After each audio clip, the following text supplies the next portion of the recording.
I think I was letting my parents down. And so many of my pieces of sheet music at that time, they had rips and tears and pages missing because I like thrown them and stuff like that. Are you sure you want to share this story on internet? Sorry, I did cry one time in my practice session because I thought when you say about the tears thing. Hello everyone, welcome back to my channel. We're currently at Providence, stuck at the train station. So we thought that we can share some of our musical journey. It's gonna be a little chaotic, but I think this is, oh my God, we have like literally, okay, let's do it again. I'm currently a musician at the New York Philharmonic. I became a 10-year musician at 2024, Mr. Z. And I'm currently a professor at the Juilliard School and touring soloist and chamber musician. Well, I think one of the things that people don't see, when they follow you, like after you're a professional, they see all the achievement, they see all the good things, the good moments, the ovations, the photos after the concert. But there's always stories behind the curtain, about what happened in our childhoods, the kinds of sacrifices we made to devote ourselves to the instrument. When I was 13 years old, I was working on this caprice by Piatti, the third caprice, which is kind of famously difficult because it's a study of octaves. And I was so frustrated. I was working on it for about 6 months. And at the end, when I had finished working on it, I asked my father if I could take a photocopy of it and put it in a little metal bucket and then light the music on fire so I could celebrate destroying this horrible etude that had tortured me. And I actually have it on video, the joy of me burning the music. But another story is that I very clearly remember when I was 10, I was working on another piece that was very, very frustrating to me. It was like a difficult piece for me at the time. And I remember one of my practice sessions, I was just so upset and so filled with rage and tears. And I took the music and I just threw it across the room, and actually one of the pages ripped.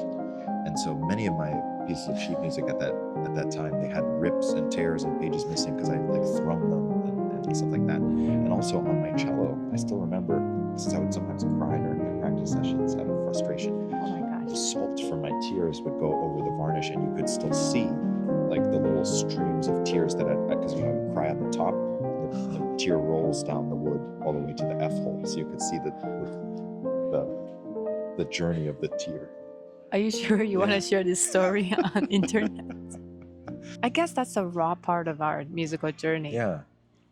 That's so frustrating. Does that surprise you to hear that? It really surprised me that I that's what you wanted to those share. Are the things that I remember. I don't really remember sessions where I was at least before the age of maybe 15, where I was having a great practice session and yeah, this is going so well. I'm improving so much. This feels so easy. Yeah. The very first time I remember having a practice session that felt good was probably when I was around 15. Oh. Yeah. Yeah. And that's around the age when you can feel okay, I had an objective in my practice session and I accomplished it, and I actually improved, and I used my own mind, my own judgment to improve. But before that, it's just frustration because you're being told what to do, and also part of you knows that it's not good enough when you're practicing, but you often don't know how to actually fix the things that you want to fix. So it's kind of like you're throwing darts. I was trying to do trial and error to make yourself feel better, but it's very frustrating. My experience is very, very different from you. Okay. I think before 15, my mom would just sit there in my practice section and kind of require me to fulfill certain practice hours. Yeah. So I would practice 5 to 6 hours a day. And I would start with 9 a.m. in the morning. And then 9 to 12 is my 3-hour section. But the thing is, I have no idea what I was doing. Yeah. I was just trying to fulfill the hours. Right. I basically have no idea what I was doing really in my practice section until I went to college. But did you feel frustrated that you had to practice 5-6 hours a day? Yeah, but I would just doodle around, and I would find things. I would be watching TV and trying to practice at the same time. And your mom didn't know? She didn't know. But I thought she was in the room with you. Oh yeah, I think I might have either blanked it out, or I don't think I ever. I can't say this, but I don't know if I ever cry in my practice section, because I don't feel like I was trying to get somewhere that I couldn't get. I was just trying to fulfill a certain mission, wasn't something that I was looking forward to. Do you know what I mean? But I was never really. I would fight with my mom, like, why am I need to practice? Why do I need to practice this hours? Why am I doing this? Like, can I not play the violin ever? I thought about quitting one time, and my mom, I was just fighting a lot with my mom. I think a lot of times we were just arguing, fighting, and then, yeah, sorry, I did cry one time in my practice session because I thought when you say about the tears thing, Yeah. I actually did have one tear also traced down in On my your violin. F hole. That was crazy. My mom was shouting at me. She's like, "Stop crying! You're ruining the violin." Yeah, but that wasn't that vivid to me. I think I have much more other vivid memories with mostly when I don't do well in the competitions. And did you get very upset about, like, for example, auditions that you got rejected from? I got very upset. Auditioning for Curtis 4 times, stuff like that. Yeah, those I did cry a lot afterwards. This is the thing. I don't think I was crying because I wasn't achieving something. I think I was letting my parents down. So it was like more like the pressure that your parents put on you Yeah. while you're playing. Yeah, I think that's what it is. I mean, even now talking about it, like, remind me of those emotions. Like, yeah, I wasn't doing it for myself.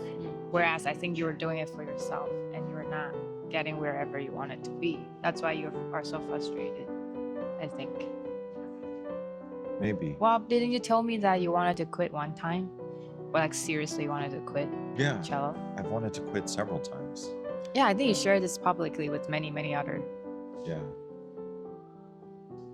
I think it's natural to go through phases where you feel very frustrated because you're seeing less improvement, or you suddenly feel like your relationship with your instrument is no longer about your passion and joy for doing it, but about people's expectations for you, or some sort of benchmark of achievement or something like that. Well, let me ask you that. Until what age you started to feel less frustrated or like more rewarding? Or I think the first time I started to feel that there was some reward was like when I was a teenager, 12 or 13. really? Yeah. Is it because you won the competition? No, I think it's because that was around the time when We need to board the train, maybe. I think they're announcing.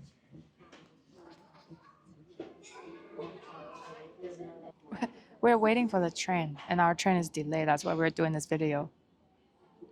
Oh, it's coming. It's coming. Oh, okay. Yeah, so we waited. Should we go? Yeah. Okay, well, see you on the train.